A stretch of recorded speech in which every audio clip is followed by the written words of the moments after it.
नमस्कार और the deep dive में आपका स्वागत है। आज हम एक ऐसी किताब के कुछ हिस्सों पर बात कर रहे हैं जो कई लोगों के लिए शायद काफ़ी ज़रूरी हो सकती है। ये अपर्णा कलिता लगाचू की किताब है, नार्सिसिस्ट डिटॉक्स। और इसका जो मुख्य दावा है वो काफ़ी बड़ा है। ये कहती है कि नार्सिसिस्टिक दुर्व्यवहार के बाद भावनात्मक आज़ादी पाने का एक 30 दिन का रास्ता है इसमें। तो ये विषय थोड़ा नाजुक है ना? तो चलिए इन अंशों में जो तरीका बताया गया है उसे थोड़ा समझने की कोशिश करते हैं। हमारा मकसद है कि हम देखें कि इन अंशों में क्या विचार हैं, क्या परिभाषाएं दी गई हैं, कौन से तरीके सुझाए गए हैं, ये किसके काम आ सकते हैं। शायद उनके लिए जो ऐसे रिश्तों को बेहतर समझना चाहते हैं या फिर जो भावनात्मक रूप से उबरने के रास्ते ढूंढ रहे हैं। बिल्कुल। और हम इस पे ध्यान देंगे कि ये अंश नार्सिसिज्म को कैसे देखते हैं, इससे निकलने के लिए क्या खास कदम बताते हैं, और इन अंशों के हिसाब से भावनात्मक स्वतंत्रता का असली मतलब क्या है। ये जो एक पूरा प्रोसेस बताया गया है ना 30 दिन का, वो अपने आप में काफी दिलचस्प है। हाँ, तो वहीं से शुरू करते हैं। ये अंश नार्सिज्म को कैसे समझाते हैं? क्या सिर्फ ऊपरी लक्षणों की बात है या कुछ और गहराई है इसमें? देखिए, स्रोत में जो मुख्य लक्षण हैं उनका जिक्र तो है, जैसे बहुत ज्यादा स्वार्थ होना या दूसरों को कंट्रोल करना, मतलब चालाकी, भावनात्मक शोषण, और हाँ, सहानुभूति की बहुत कमी, ये तो है ही। लेकिन जो बात इन अंशों को खास बनाती है, मेरे ख्याल से वो ये है कि ये सिर्फ इन मोटे मोटे लक्षणों पर नहीं रुकते। ये उन बारीक अक्सर छुपे हुए तरीकों पर ज्यादा जोर देते हैं। अच्छा। बारीक तरीके जैसे कि? हाँ, जैसे लव बॉम्बिंग, मतलब रिश्ते की शुरुआत में हद से ज्यादा प्यार जताना, तारीफें करना कि सामने वाला एकदम अभिभूत हो जाए। हाँ हाँ, सुना है इसके बारे में। फिर है गैसलाइटिंग। ये एक ऐसी, क्या कहते हैं, चालाकी भरी तकनीक है जिससे पीड़ित अपनी ही बातों पर, अपनी याददाश्त पर शक करने लगता है, यहाँ तक कि अपनी मानसिक हालत पर भी। ओह, ये तो बहुत खतरनाक है। बिल्कुल। और फिर गिल्ट ट्रिपिंग का भी जिक्र है, मतलब सामने वाले में अपराध बोध जगाकर उसे कंट्रोल करना। और फिर वो गुप्त नियंत्रण जो सीधे सीधे ना दिखे, जैसे दूसरों से काट देना या पैसों के लिए निर्भर बना देना। स्रोत यही कहता है कि ये तरीके इतने छुपे हुए हो सकते हैं कि शुरू में पकड़ में ही नहीं आते। ये बात वाकई सोचने वाली है कि कितना छुपावा हो सकता है ये सब। लोग कई बार सालों बाद समझ पाते हैं। तो ये अंश पहचानने की प्रक्रिया के बारे में क्या कहते हैं? कोई इन पैटर्न्स को देखना शुरू कैसे करे, खासकर जब गैसलाइटिंग जैसी चीजें खुद पर भरोसे को ही कमजोर कर रही हों? हाँ, तो स्रोत इसी पर जोर देता है, रेड फ्लैग्स पहचानने पर, मतलब वो चेतावनी के संकेत, और ये देखना कि कौन सा व्यवहार बार बार हो रहा है। पैटर्न। हाँ, पैटर्न। जैसे लगातार आलोचना जो शायद तारीफ की तरह लगे, या आपकी कामयाबी को छोटा बताना, आपकी भावनाओं को बार बार खारिज करना, या धीरे धीरे आपको दोस्तों, परिवार से दूर कर देना। स्रोत का तर्क ये लगता है कि इन पैटर्न्स को पकड़ने के लिए अपनी अंदर की आवाज सुनना जरूरी है। लेकिन वो अंदर की आवाज, जैसा हमने कहा, गैसलाइटिंग उसे दबा सकती है। खुद पर यकीन करना मुश्किल हो जाता है। क्या स्रोत इस मुश्किल पर बात करता है?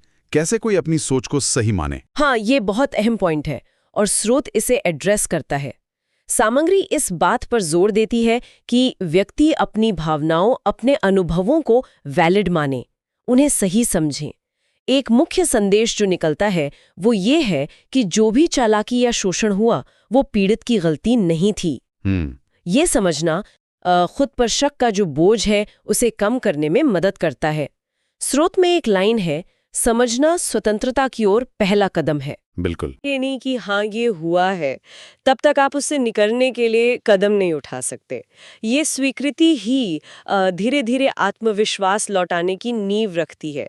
जैसे कहना, हाँ ये हुआ और ये मेरी गलती नहीं थी। ये मानना और समझना, ये वाकई पहला कदम है। तो इस समझ के बाद स्रोत एक डिटॉक्स प्रक्रिया बताता है। ये शब्द ही अपने आप में काफी इंटेंस है। क्या ये सीधे 30 दिन की योजना से शुरू होता है या कुछ तैयारी भी है? नहीं, स्रोत एक पूरा सिस्टम बताता है। 30 दिन की योजना से पहले एक तैयारी का चरण है। ये जरूरी है ताकि आप मानसिक और भावनात्मक रूप से तैयार हो सकें आगे के काम के लिए। इसमें कुछ जरूरी चीजें हैं, जैसे जर्नलिंग, मतलब अपने विचार, अपनी भावनाएं, अनुभव रोज लिखना। डायरी लिखना जैसा? हाँ बिल्कुल, ये खुद को समझने का एक बहुत अच्छा तरीका है। फिर है आत्मनिरीक्षण, मतलब अपने पैटर्न, अपनी प्रतिक्रियाएं, अपनी जरूरतें समझना। और इसमें इरादे तय करना और आत्मकरुणा जैसी बातें भी हैं। ये क्यों जरूरी हैं तैयारी में? स्रोत क्या कहता है? बिल्कुल। इरादे तय करना मतलब ये साफ करना कि आप इस पूरी प्रक्रिया से चाहते क्या हैं। जैसे, मुझे अपनी भावनात्मक आज़ादी वापस चाहिए, या मुझे हेल्दी बाउंड्रीज बनानी सीखनी है। इससे एक दिशा मिलती है।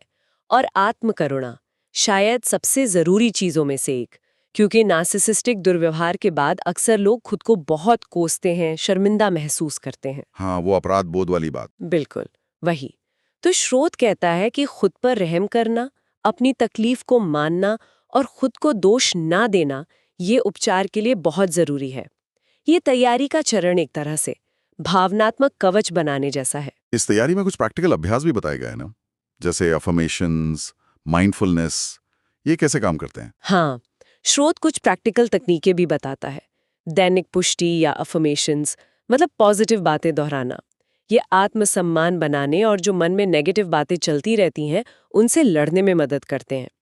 माइंडफुलनेस, यानी अभी इस पल में बिना जज किए अपनी भावनाओं विचारों के प्रति जागरूक होना।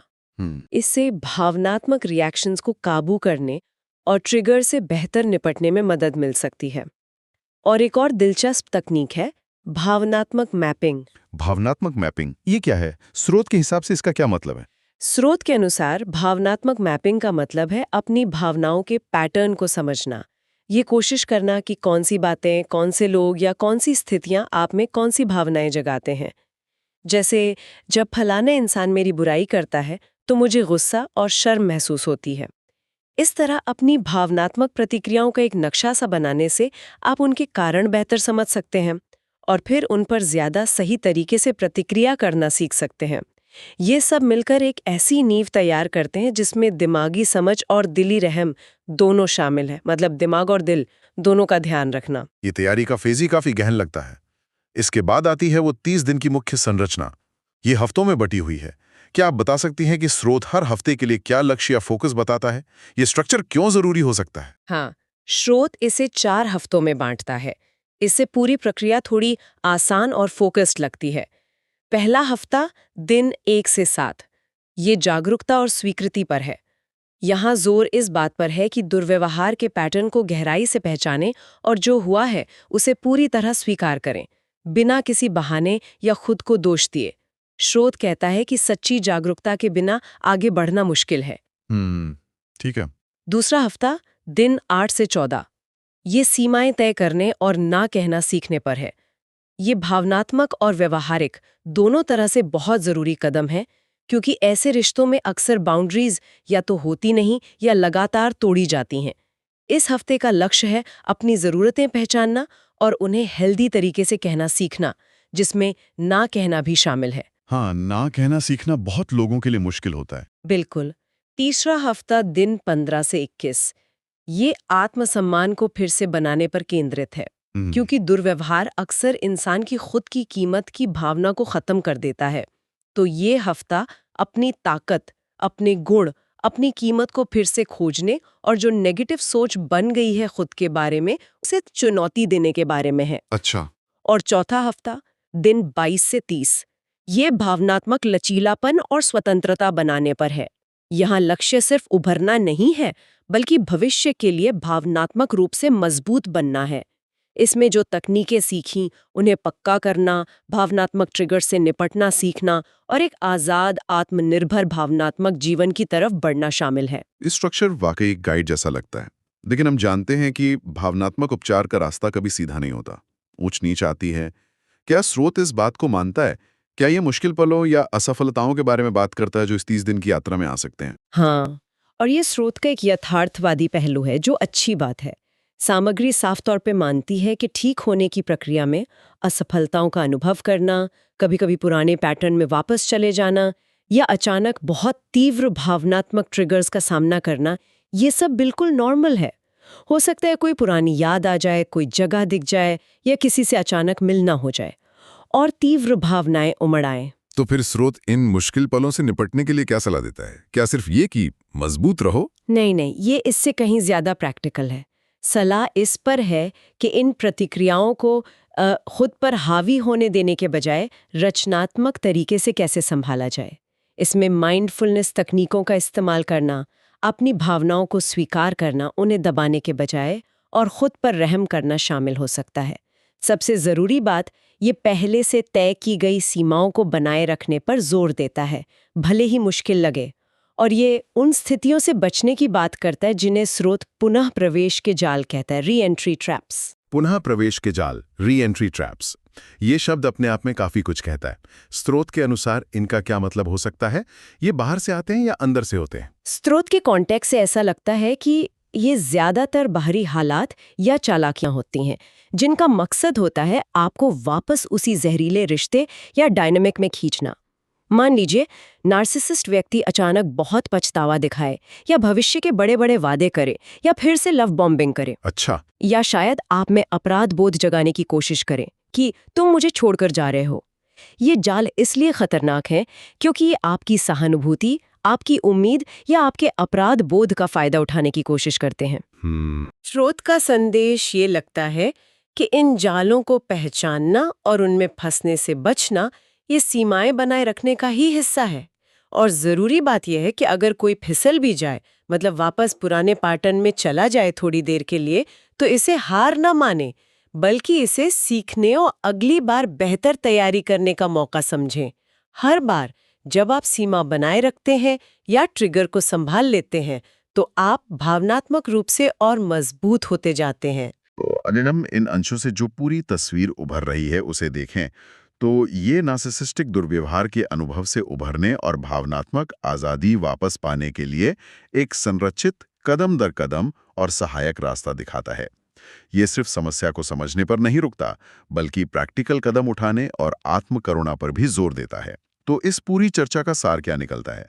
हमने अपर्णा कलिता लगाचू की नार्सिसिस्ट डिटॉक्स के अंशों पर बात की। ये अंश नार्सिसिस्टिक दुर्व्यवहार जैसे मुश्किल और दर्दनाक मुद्दे से निपटने के लिए एक खास 30-डे तरीका बताते हैं। ये रास्ता जागरूकता बढ़ाने, सीमाएं तय करने और खुद के उपचार पर केंद्रित है, जिसमें तैयारी और मुश्किलों से निपटने की रणनीतियां भी शामिल हैं। हाँ, और यहाँ जो बात खास तौर पे ध्यान देने लायक है वो है इसका ढांचा। ये 30 दिन की योजना, ये सिर्फ लक्षणों या समस्या को समझाने से आगे बढ़कर ठोस, करने लायक कदम बताती है। स्रोत का जोर इस पर है कि व्यक्ति सिर्फ स्थिति को समझे ही नहीं, बल्कि सक्रिय रूप से बदलाव की दिशा में काम करे। ये इसे सिर्फ एक पीड़ित होने के बजाय अपने उपचार की प्रक्रिया में एक एक्टिव भागीदार बनने की यात्रा के तौर पर दिखाता है। ऐसी संरचना उन लोगों के लिए खास तौर पर मददगार हो सकती है जो बहुत अभिभूत महसूस करते हैं और समझ नहीं पाते कि अपनी हीलिंग कहाँ से और कैसे शुरू करें। ये एक रोड मैप जैसा काम कर सकता है। ग्रेट कोई, बिल्कुल। और जब हम इस संरचित तरीके पर सोचते हैं तो एक आखिरी विचार मन में आता है जो शायद इन अंशों से थोड़ा आगे का है। ये स्रोत पहचानने, समझने और उस जहरीले डायनामिक से अलग होने पर बहुत जोर देता है। लेकिन डिटॉक्स पूरा करने के बाद क्या? एक व्यक्ति भविष्य में असल में स्वस्थ रिश्ते कैसे बना सकता है? सबसे जरूरी, ये कैसे पक्का करे कि वही पुराने पैटर्न्स शायद किसी नए रूप में फिर से जिंदगी में ना आ जाएं। ये सिर्फ अतीत से उभरने की बात नहीं है, बल्कि भविष्य में फलने फूलने की भी है। ये एक अहम अगला कदम लगता है जिसकी तरफ शायद ये स्रोत इशारा करता है, पर जिस पर शायद और गहराई से सोचने की जरूरत है। ये बहुत ही जायज सवाल है। उपचार सिर्फ डिटॉक्स पर खत्म नहीं होता, बिल्कुल सही कहा आपने। ये एक लगातार चलने वाली प्रक्रिया है जिसमें स्वस्थ रिश्ते बनाना सीखना भी शामिल है।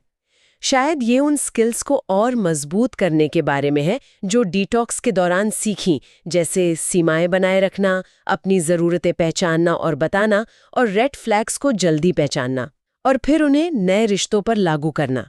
ये अपनी जागरूकता बनाए रखने और ये समझने के बारे में है कि हेल्दी रिश्ते दिखते और महसूस कैसे होते हैं। बिल्कुल। तो ये विचार हमारे श्रोताओं के लिए है कि वे इस पर सोचें, डिटॉक्स और भावनात्मक स्वतंत्रता के बाद स्वस्थ और पूर्ण रिश्ते कैसे बनाए जाएं। ये अपने आप में एक और गहरी यात्रा हो सकती है।